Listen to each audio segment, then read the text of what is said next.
കഴിഞ്ഞ ആഴ്ച ടെലിവിഷൻ ചാനലുകളിലും പത്രങ്ങളിലുമൊക്കെ മിന്നി മറഞ്ഞു പോയ ഒരു വാർത്തയെക്കുറിച്ചിട്ടാണ് ഈ വീഡിയോ ചെയ്യാൻ ഉദ്ദേശിക്കുന്നത്. ഇതിലെ കഥാപുരുഷൻ ചില്ലറക്കാരനല്ല. അദ്ദേഹത്തിൻ്റെ പേര് മധു ബാബു എന്നാണ്.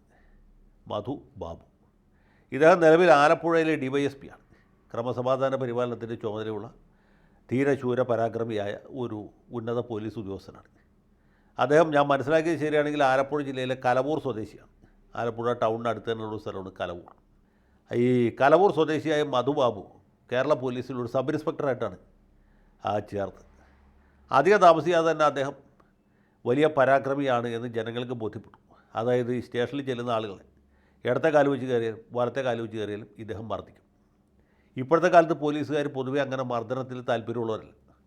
കാരണം മർദ്ദിക്കുന്നത് അത്ര ആരോഗ്യകരമല്ല. ഒന്നാമത് ഇവരുടെ കൈയിൻ്റെ ഓരം വേനെടുക്കും. രണ്ടാമത് തല്ലുകൊള്ളുന്നവൻ പിറ്റേ ദിവസം പോലീസ് കംപ്ലയിൻറ്റ്സ് അതോറിറ്റിയിൽ അല്ലെങ്കിൽ മനുഷ്യാവകാശ കമ്മീഷനിൽ അല്ലെങ്കിൽ മേലുദ്യോഗസ്ഥന്മാരുടെ അടുത്ത്, അതുമല്ലെങ്കിൽ ഹൈക്കോടതിയിൽ ഹർജിയുമായിട്ട് പോകും. മിക്കവാറും ഈ പോലീസുകാരൻ്റെ പേരിൽ നടപടി വരും. അതുകൊണ്ട് കള്ളന്മാരെയോ കൊള്ളക്കാരെയോ ബലാത്സംഗ കേസിലെ പ്രതികളെയോ പോലും പോലീസുകാർ ഇപ്പോൾ മർദ്ദിക്കുന്നില്ല. അവരെ കാണുമ്പോൾ പോലീസുകാർ ഓച്ചാനിച്ച് നിൽക്കുകയാണ് പതിവ്. പക്ഷേ മധുബാബു അങ്ങനെയല്ല. അദ്ദേഹത്തിന് കൈ കിട്ടുന്നവരെയൊക്കെ പൂശുന്ന സ്വഭാവക്കാരനായിരുന്നു. അങ്ങനെ ആലപ്പുഴ മണ്ണഞ്ചേരി സ്വദേശിയായ സുബൈർ എന്ന് പറഞ്ഞൊരു BSFകാരൻ എങ്ങനെയോ ഇയാളുടെ കയ്യിൽ ചെന്നുപെട്ടു. ഈ സുബൈറിനെ പുള്ളി ഗംഭീരമായിട്ട് കൈകാര്യം ചെയ്തു. അയാളുടെ കർണപുടം അടിച്ചു പൊട്ടിച്ചു. ഇയർ ഡ്രം പൊട്ടിപ്പോയി. ചെവി കേൾക്കാതെ. സുബൈർ പോലീസിൽ പരാതി കൊടുത്തു. ഫലമില്ലാതെ വന്നപ്പോൾ ചേർത്തല മജിസ്ട്രേറ്റ് കോടതിയിൽ പരാതി കൊടുത്തു. അന്ന് Cherthala magistrate Dixon M. Joseph എന്ന് പറഞ്ഞ ഒരു ന്യായാധിപൻ, ഇപ്പോൾ അദ്ദേഹം ജില്ലാ ജഡ്ജിയാണെന്ന് തോന്നുന്നു. ഈ ഡിക്സനാണ് മധുബാബുവിനെ ശിക്ഷിച്ചത്. അതിൻ്റെ അപ്പീൽ ഹൈക്കോടതിയുടെ ഹൈക്കോടതിയിലോ അല്ലെങ്കിൽ സെഷൻസ് കോടതിയിലോ പരിഗണനയിലിരിക്കുകയാണ്. ഇങ്ങനെ ഒരു സമയത്ത് എന്ന് വെച്ച് ഒരു കേസിൽ ശിക്ഷ കിട്ടിയതെന്നും വെച്ച് ഒതുങ്ങുന്ന ആളല്ല മധുബാബു. അപ്പോഴാണ് ഇപ്പോൾ ശിക്ഷ കിട്ടിയ സംഭവം, ഇപ്പോൾ പത്രത്തിലൊക്കെ ഇദ്ദേഹത്തിൻ്റെ പേര് വീണ്ടും പ്രത്യക്ഷപ്പെടാനിടയാക്കിയ സംഭവം നടക്കുന്നത് ചേർത്തല വെച്ചാണ്. അവിടെ ഒരു ചകിരി നിർമ്മാണ ഫാക്ടറിയിൽ നിന്ന് മലിനജലം ഒഴുക്കുന്നതിനെക്കുറിച്ച് നാട്ടുകാർ ആക്ഷൻ കൗൺസിലുണ്ടാക്കി പോലീസിൽ പരാതിപ്പെട്ടു. ആ പരാതിക്കാരനെ പിടിച്ച് ഗംഭീരമായിട്ട് മർദ്ദിച്ചു. കാരണം എന്താ വെച്ചാൽ ഈ ചകിരി ഫാക്ടറി ഉടമസ്ഥൻ കാശുള്ളവരാണ്. അദ്ദേഹം മധുബാബു സാറിനെ കാണേണ്ട രീതിയിൽ കണ്ടു. സാറിന് മർദ്ദനത്തിന് മാത്രമല്ല വിഭവ സമാഹരണത്തിനും വലിയ താല്പര്യമുണ്ട്. അതുകൊണ്ട് പരാതിക്കാരനെ പിടിച്ച് നല്ല പൂശി വെച്ച് കൊടുത്തു. ഇയാളുടെ 2 ചെവിയുടെയും ഇയർ ഡ്രം പൊട്ടിപ്പോയി. അദ്ദേഹം അന്ന് മുതൽ പരാതിയായിട്ട് പല മേലധികാര സ്ഥാനങ്ങളിൽ കയറി ഇറങ്ങുകയാണ്. നടന്ന് ചെരുപ്പ് തേഞ്ഞ് നിവൃത്തിയില്ലാതെ വന്നപ്പോൾ അദ്ദേഹം ചേർത്തല ഒരു വക്കീൽ മുഖേന മജിസ്ട്രേറ്റ് കോടതിയിൽ സ്വകാര്യ അന്യായ ഫയൽ ചെയ്തു. സുബൈർ ചെയ്ത പോലെ മധുബാബു അതിനെ കഴിയാവുന്ന എല്ലാ രീതിയിലും തർക്കിച്ചു. ഇദ്ദേഹം ഔദ്യോഗിക കർത്തവ്യ നിർവഹണത്തിൻ്റെ ഭാഗമായിട്ടാണ് ചെവിക്കല്ല് അടിച്ചു പൊട്ടിച്ചത്. അതുകൊണ്ട് സർക്കാരിൻ്റെ അനുവാദമാകണം എന്ന് വാദിച്ചു. സർക്കാർ അനുവാദം കൊടുക്കുകയില്ലല്ലോ. ഇതുപോലുള്ള മർദ്ദകന്മാരെ, ഇതുപോലുള്ള പ്രതിഭകളെയൊക്കെ പ്രോത്സാഹിപ്പിക്കുകയും സംരക്ഷിക്കുകയും ചെയ്യേണ്ടത് സർക്കാരിൻ്റെ ഉത്തരവാദിത്തമാണ്. സർക്കാർ അങ്ങനെ അനുവാദം കൊടുക്കുകയില്ല. ഇത് ഇദ്ദേഹത്തിന് അറിയാം. അങ്ങനെ പലതവണ ഹൈക്കോടതിയിൽ പോയി പലവിധ തർക്കങ്ങളും ഉന്നയിച്ചു. അവസാനം എല്ലാ തർക്കങ്ങളും ഫലിക്കാതെ വന്നു. ഇപ്പോഴാണ് അതിൻ്റെ വിചാരണ പൂർത്തീകരിച്ച് അത് 16-18 കൊല്ലത്തിന് ശേഷം ഈ സിദ്ധാർത്ഥനെ തല്ലിയ കേസിൽ അദ്ദേഹത്തിന് ചേർത്തല മജിസ്ട്രേറ്റ് ശിക്ഷിച്ചത്. ആ മജിസ്ട്രേറ്റ് ഒരു തമാശക്കാരനെന്നുള്ള വേറെ തെളിവൊന്നും വേണ്ട. 2 ചെവിയുടെ കർണപുടം അടിച്ച് പൊട്ടിച്ചിട്ട് 1 മാസം തടവും 500 രൂപ പിഴയുമാണ് വിധിച്ചത്. ഇതിനേക്കാൾ ഭേദം വെറുതെ വിടുകയും ഓരോ പൂമാല അടിച്ച് വിടുകയാണ് ചെയ്യേണ്ടത്. ഏതായാലും മജിസ്ട്രേറ്റ് നീതിമാനായതുകൊണ്ട് കഠിനമായ ശിക്ഷ കൊടുത്തു. 1 മാസം 2 കൗണ്ടിലുണ്ട്. 2 കൂടി ഒരുമിച്ച് അനുഭവിച്ചാൽ മതി. അപ്പോൾ എല്ലാം കൂടി 1 മാസം അനുഭവിച്ചാൽ മതി. മധുബാബു ഇതിൻ്റെ പുറത്ത് വീണ്ടും സെഷൻസിൽ അപ്പീലായിട്ട് പോകും. അത് കഴിയുമ്പോൾ ഹൈക്കോടതിയിൽ റിവിഷനായിട്ട് പോകും. അത് കഴിയുമ്പോൾ സുപ്രീം കോടതിയിൽ പ്രത്യേക അനുമതി ഹർജിയായിട്ട് പോകും. ചുരുക്കി പറഞ്ഞാൽ സിദ്ധാർത്ഥം ഭരിച്ചാലും മധുബാബു തന്നെ ഭരിച്ച് പരലോകത്തിൽ എന്നാലും ഈ കേസിനൊരു തീരുമാനം ഉണ്ടാവില്ല. അതിൽ സംശയം വേണ്ട. നമ്മുടെ നാട്ടിൽ നീതി വളരെ വേഗത്തിലാണ് നടപ്പാക്കുക. അപ്പോൾ അങ്ങനെ 2ാമത്തെ കേസിൽ കൂടി ശിക്ഷിച്ചു. അങ്ങനെ ഇദ്ദേഹത്തിൻ്റെ പേരും പടവും വീണ്ടും പത്രത്തിൽ പോകും. പക്ഷേ മധുബാബുവിൻ്റെ ഈ പരാക്രമം എന്ന് പറയുന്നത് സിദ്ധാർത്ഥനെ അടിച്ചപ്പോഴും തീർന്നില്ല. പിന്നീട് അദ്ദേഹം കോട്ടയം ജില്ലയിൽ എത്തി. കോട്ടയം ജില്ലയിൽ ഇതുപോലെയുള്ള പല കലാപരിപാടികളും നടത്തി. ഇദ്ദേഹത്തിൻ്റെ പേരിൽ ഒരു കേസിലെ പ്രതിയെ 307 വകുപ്പ് പ്രകാരം ചാർജ് ചെയ്ത കേസാണ്.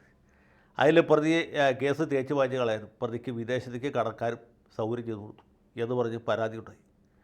അതിനെക്കുറിച്ച് അന്വേഷണം ഉണ്ടായി. അന്നത്തെ കോട്ടയം DYSPയാണ് അന്വേഷിച്ചത്. ഇയാൾ കുറ്റക്കാരനാണെന്ന് കണ്ടെത്തുന്ന സ്റ്റേജ് വന്നപ്പോൾ DYSPയുടെ വീട്ടിൽ കയറി അയാളെ കയ്യേറ്റം ചെയ്ത ആളാണ് നമ്മുടെ മധുബാബു. അത്രയും പരാക്രമിയാണ്. അന്നത്തെ DYSPയാണ്, ഞാൻ മനസ്സിലാക്കിയത് ശരിയാണ്, ഇപ്പോൾ പത്തനംതിട്ടയിലെ SP ആയിട്ടിരിക്കുന്നത്. അത് കഴിഞ്ഞ് കുറവലക്കാട്ട് ഒരു കോളേജ് അധ്യാപകനെ കയ്യേറ്റിച്ചു. കോളേജ് അധ്യാപകൻ മനുഷ്യാവകാശ കമ്മീഷനിൽ പരാതിയിട്ട് പോയി. അത് ജസ്റ്റിസ് ദിനകറാണ് മനുഷ്യാവകാശ കമ്മീഷൻ ചേർന്നത്. അദ്ദേഹം ഈ മധുബാബുവിൻ്റെ പേരിൽ ശക്തമായ നടപടി എടുക്കണം എന്ന് പറഞ്ഞു. ഒരു നടപടി ഉണ്ടായില്ല. പുള്ളിക്ക് മേലധികാര സ്ഥാപനങ്ങൾക്ക് അത്യാവശ്യം പിടിപാടുണ്ട്. അദ്ദേഹത്തെ കോട്ടയം ജില്ലയിൽ നിന്ന് പത്തനംതിട്ട ജില്ലയിലേക്ക് മാറ്റി. പത്തനംതിട്ട ചെന്നപ്പോൾ കൂടുതൽ സുഖമായി. അവിടെ അടിയോടടിയായിരുന്നു. അന്ന് ഉമ്മൻചാണ്ടി ആണ് മുഖ്യമന്ത്രി, തിരുവഞ്ചൂർ രാധാകൃഷ്ണനാണ് ആഭ്യന്തരമന്ത്രി. മധുബാബുവിൻ്റെ പരാക്രമം തേർവാഴ്ചയാണ് നടന്നത്. പുള്ളി അവിടെ ഒരു രക്ഷകനെ കണ്ടെത്തി. അത് അന്ന് റവന്യൂ മന്ത്രിയായിരുന്നത് നമ്മുടെ അടൂർ പ്രകാശാണ്. അടൂർ പ്രകാശിൻ്റെ ഒരു വിശ്വസ്തനായിട്ട് മധുബാബു വളരെ പെട്ടെന്ന് മാറുകയും അടൂർ പ്രകാശിന് താല്പര്യമില്ലാത്ത ആളുകളെ കയ്യേറ്റം ചെയ്ത് ഒരു ശീലമാക്കി മാറ്റിച്ചു. അതിൻ്റെ ഒന്നാം തരം ഉദാഹരണം എന്ന് പറഞ്ഞാൽ അന്നത്തെ SFIയുടെ ജില്ലാ പ്രസിഡന്റ് ഹരികൃഷ്ണൻ എന്ന് പറഞ്ഞ ഒരു ചെറുപ്പക്കാരനാണ്. ഇവൻ ഒരു കേസിലും പ്രതിയായിരുന്നില്ല. ഈ ഹരികൃഷ്ണനെ ഇദ്ദേഹം പിടിച്ച് അയാളുടെ കണ്ണിൽ കുരുമുളക് സ്പ്രേ ചെയ്യുകയും അതുകൂടാതെ അടിച്ച് 2 ചെവിയുടെ കർണമുടം പൊട്ടിക്കച്ചു. മാർക്സിസ്റ്റുകാരാണെങ്കിൽ SFIക്കാർ, DYFIക്കാർ, CPMകാരൊക്കെ ഭയങ്കരമായിട്ട് സമരം ചെയ്തു, പ്രക്ഷോഭം നയിച്ചു. സാക്ഷാൽ കോടിയേരി ബാലകൃഷ്ണൻ, അന്ന് അദ്ദേഹം പാർട്ടി സെക്രട്ടറിയാണെന്ന് തോന്നുന്നു, അദ്ദേഹം നേരിട്ട് പത്തനംതിട്ടയിൽ വന്ന് റാന്നിയിൽ വന്ന് വലിയ സമരമൊക്കെ നടത്തി. ഒന്നും സംഭവിച്ചില്ല. മധുബാബുവിനെ സംരക്ഷിക്കാൻ അടൂർ പ്രകാശ് പ്രതിജ്ഞാബദ്ധനായിരുന്നു. അങ്ങനെ മധുബാബു സസ്പെൻഷൻ ചെയ്ത് രക്ഷപ്പെട്ടു. അതിന് പുറകെ അദ്ദേഹത്തെ അവിടുന്ന് തിരുവഞ്ചൂർ രാധാകൃഷ്ണൻ നീതിമാനായതുകൊണ്ട് അദ്ദേഹത്തെ കോന്നിയിൽ നിന്ന് ചിറ്റാറിലേക്ക് മാറ്റി. അടുത്ത സ്റ്റേഷനാണ് ചിറ്റാറിലേക്ക് മാറ്റി. ചിറ്റാറിലിരിക്കുമ്പോഴും ഒരു സ്ത്രീയുടെ വീട്ടിൽ കയറി ഒരു സ്ത്രീ കുട്ടികൾ മാത്രമുള്ള സമയത്ത് അവരെ ടെററൈസ് ചെയ്തു എന്ന് പരാതിയുണ്ട്. അപ്പോൾ അവിടുന്ന് പത്തനംതിട്ടയ്ക്ക് മാറ്റി. പത്തനംതിട്ടയിൽ നിന്നപ്പോൾ സംഗതി ഒന്നുകൂടി ഉഷാറായി. അപ്പോഴാണ് കരിക്കനത്ത് ടെക്സ്റ്റൈൽസിൽ കൊലപാതകം നടക്കുന്നത്. ടെക്സ്റ്റൈൽസ് ഉടമയും അയാളുടെ ഗുണ്ടകളും ചേർത്ത് അവിടുന്ന് ഒരു ജീവനക്കാരനെ കടയിൽ വെച്ച് കൊലപ്പെടുത്തി എന്നായിരുന്നു കേസ്. അതിൻ്റെ വിചാരണ ഇതുവരെ തീർന്നിട്ടില്ല. ഈ കേസിൽ മധുബാബു സാറിനായിരുന്നു അന്വേഷണത്തിൻ്റെ ചുമതല. സാറെന്ന് ചോദിച്ചാൽ ഈ ഉടമയുടെ അടുത്തുനിന്ന് സാമാന്യമായിട്ട് ദ്രവ്യം കൈപ്പറ്റി. എന്നിട്ട് കേസിലെ തെളിവുകൾ മിക്കവാറും ഒക്കെ തേച്ച് മാറ്റി കളഞ്ഞു. എന്ന് മാത്രമല്ല കൃത്യസ്ഥലം വരെ മാറ്റി കളഞ്ഞു. സീൻ ഓഫ് ഒക്കറൻസ് എന്ന് പറയുന്നത് ഈ കടക്കകത്തായിരുന്നു. സാർ അന്വേഷിച്ച് അത് കടക്ക് പുറത്താണെന്ന് കണ്ടെത്തി. അങ്ങനെയൊക്കെ വലിയ കണ്ടുപിടുത്തങ്ങൾ നടത്താൻ കഴിവുള്ള ആളാണ്. പക്ഷേ ഇതിൽ ഈ മരിച്ചുപോയ ചെറുപ്പക്കാരൻ്റെ സഹോദരൻ ഹൈക്കോടതിയിൽ റിട്ട് കൊടുത്തു. മധുബാബുവിൻ്റെ കഷ്ടകാലത്തിന് ഇത് ചെന്ന് പെട്ടത് ആരുടെ അടുത്തെന്ന് കമാൽ പാഷയുടെ അടുത്താണ്. സാക്ഷാൽ ജസ്റ്റിസ് കമാൽ പാഷ ഈ കേസ് ഡയറി വിളിച്ചു പോയി. അപ്പോൾ അദ്ദേഹത്തിന് കാര്യം മനസ്സിലായി. ഈ മധുബാബു എന്ന് പറഞ്ഞ ഉദ്യോഗസ്ഥൻ കേരള പോലീസിന് ഒരു മുതൽക്കൂട്ടാണെന്നും ഇദ്ദേഹത്തെ പോലുള്ള പ്രതിഭകളെ ഇനിയും ഇതിനകത്ത് വച്ച് വാഴിക്കരുതെന്നൊക്കെ പുള്ളി എഴുതി വെച്ചു. പക്ഷേ അടൂർ പ്രകാശ് രക്ഷകനായിട്ടുള്ളിടത്തോളം കാലം മധുബാബുവിനെ തൊടാൻ പറ്റില്ലെന്ന് നമുക്കറിയാം. പിന്നെ അത് വലിയ വിഷയമായി. അന്ന് ഡയറക്ടർ ജനറൽ ഓഫ് പ്രോസിക്യൂഷൻ ആയിരുന്ന അസഫ് അലി ഈ വിഷയം ഏറ്റെടുത്തു. ഇയാളെ സസ്പെൻഡ് ചെയ്യണം എന്ന് എഴുതി അയച്ചു. സസ്പെൻഷൻ ഓർഡർ ടൈപ്പ് ചെയ്തു. പക്ഷേ ഉപ്പറിന് മുമ്പായിട്ട് വീണ്ടും അടൂർ പ്രകാശ് ഇടപെട്ടു. അങ്ങനെ ഇദ്ദേഹത്തെ ഇനി മേലിൽ ലോ ആൻഡ് ഓർഡർ കൊടുക്കരുത് എന്ന രീതിയിൽ ഒത്തീർപ്പാക്കി. ഇനി മേലിൽ ഇയാളെ ഈ ക്രമസമാധാന പരിപാലന ചുമതല അല്ലെങ്കിൽ കുറ്റാന്വേഷണ ചുമതല ഇല്ലാത്ത ഏതെങ്കിലും സ്ഥലത്ത് അദ്ദേഹത്തെ വിശ്രമിക്കാൻ അനുവദിക്കണം എന്ന് പറഞ്ഞു. അങ്ങനെ കുറച്ച് കാലം പുള്ളി ഈ ക്രമസമാധാന പരിപാലനവും കുറ്റാന്വേഷണവും ഇല്ലാതെ വിഷമിച്ച് ബുദ്ധിമുട്ടി. ജനങ്ങളെ സേവിക്കാനുള്ള അദമ്യമായ ത്വര ഇങ്ങനെ കടിച്ചമർത്തിയിരുന്നു. അപ്പോഴത്തേക്ക് ഒന്നാം പിണറായി സർക്കാർ വന്നു. CPMകാർ ഭയങ്കര എതിരാണല്ലോ, പ്രത്യേകിച്ച് ഹരികൃഷ്ണൻ്റെ ചെവിക്കല്ലടിച്ച് പൊട്ടിച്ച ആളാണ്. അങ്ങനെ ഇരിക്കവേ പുള്ളി പുതിയൊരു രക്ഷകനെ കണ്ടെത്തി. അത് വേറെ ആരുമില്ല, നമ്മുടെ മണിയാശാനാണ്. സാക്ഷാൽ മണിയാശാൻ തല്ലിയെ തിരിച്ചു തരണം എന്ന അഭിപ്രായമുള്ള മണിയാശാൻ SFIക്കാരനെ അടിച്ച് ചെവിക്കല്ല് പൊട്ടിച്ചവൻ്റെ രക്ഷകനായിട്ട് മാറി. ഇദ്ദേഹത്തെ നേരത്തെ തീരുമാനം അസ്ഥിരപ്പെടുത്തിക്കൊണ്ട് തൊടുപുഴ DYSP വെച്ചു. തൊടുപുഴയിൽ വന്ന് പുള്ളി വിഭവ സമാഹരണം നടത്തി. അധികം വൈകാതെ വിജിലൻസ് കേസിൽപ്പെട്ടു. വിജിലൻസ് കേസൊന്നും പുള്ളിക്ക് പുതിയ കാര്യമോ പുത്തരിയൊന്നുമല്ല. പക്ഷേ CPMകാർക്ക് തന്നെ ക്ഷീണമായി. മണിയാശാൻ പോലും നാടിച്ചുപോയി. മണിയാശാൻ നാടിച്ചു കൊടുക്കുന്ന സ്ഥിതി എന്തായിരിക്കും നിങ്ങളൊന്ന് ആലോചിച്ചു പോയി. മണിയാശാൻ പോലും നാടിച്ചുപോയി. മണിയാശാൻ പറഞ്ഞു പോലെ ഇവിടെ ശരിയാവില്ല. അങ്ങനെയാണ് അദ്ദേഹത്തെ ആലപ്പുഴ ജില്ലയിൽ കൊടുത്തത്. ആലപ്പുഴയ്ക്ക് കൊടുത്തപ്പോഴും നമ്മുടെ ആദർശധീരനായ G. സുധാകരൻ പറഞ്ഞു ഇവരെ പോലുള്ള ഏഴാം കൂലികളൊന്നും ഇവിടെ വയ്ക്കരുത്, ഹരികൃഷ്ണൻ്റെ ചെവിക്കല്ല് പൊട്ടിച്ചവനാണ് എന്ന് പറഞ്ഞെങ്കിലും R. നാസർ എന്ന് പറഞ്ഞ വേറൊരു കരുണാഭയനാണ്. അദ്ദേഹത്തിൻ്റെ പേയ്മെൻറ്റ് സീറ്റാണ് എന്ന് പറയുന്നു. പേയ്മെൻറ്റ് സീറ്റാണ് കമ്മ്യൂണിറ്റി കോട്ടയാണെന്ന് അറിയില്ല. ഏതായാലും മധുബാബുവിനെ ആലപ്പുഴ DYSP ഇട്ടു. അവിടെയും അദ്ദേഹം ഇതേ കലാപരിപാടി തന്നെ തുടരുകയാണ്. ഇപ്പോൾ രണ്ടാമത്തെ കേസിൽ ശിക്ഷ കിട്ടി. എന്ന് വെച്ചാൽ മധുബാബുവിന് വല്ല കൂസലുണ്ടോ? ഇല്ല. ഈ കേസ് നടത്താനുള്ള കാശ് കൂടി പുള്ളി അവിടെ വരുന്ന ആളുകളിൽ നിന്നും കളക്ട് ചെയ്യും. ഇനിയും അവിടെ വരുന്ന ആളുകളെ പുള്ളി അടിച്ച് ചെവിക്കല്ല് പൊട്ടിക്കും. മനസ്സിലായോ? ഇതാണ് മധുബാബു. ഇതുപോലുള്ള പ്രതിഭകളെ കൊണ്ട് നമ്മുടെ കേരളത്തിലെ പോലീസ് സമ്പന്നമായിരിക്കുകയാണ്.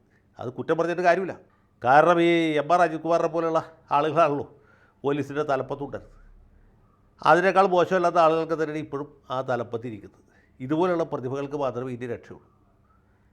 പണം വാങ്ങുന്നവർക്കും നിരപരാധികളെ മർദ്ദിച്ച് അവശരാക്കുന്നവർക്കും പാർട്ടിക്കാരെ തല്ലിയവരാണെങ്കിലും ശരി, എതിർ പാർട്ടിക്കാരെ തല്ലിയവരും ശരിയാണ്, ആരെ തല്ലിയവരാണെങ്കിലും ശരിയാണ്, കൊന്നവരാണെങ്കിലും ശരിയാണ്, കേസുകൾ തേച്ച് മാറ്റി കളയുന്നവരാണെങ്കിലും ശരിയാണ്, കൃത്യസ്ഥലം മാറ്റിയവരാണെങ്കിലും ശരിയാണ്.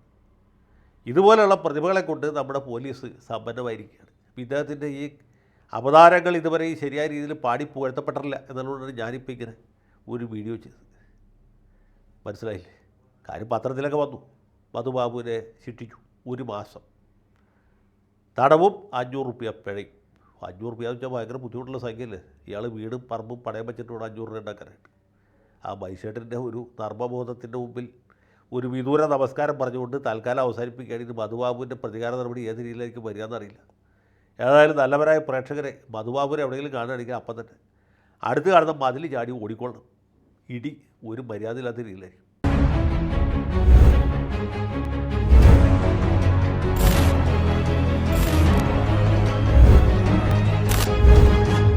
കൂടുതൽ വാർത്തകളും വിശേഷങ്ങളും നിങ്ങളിലേക്ക് എത്താൻ ABC മലയാളം സബ്സ്ക്രൈബ് ചെയ്യുക, ബെൽ ബട്ടണും അമർത്തുക.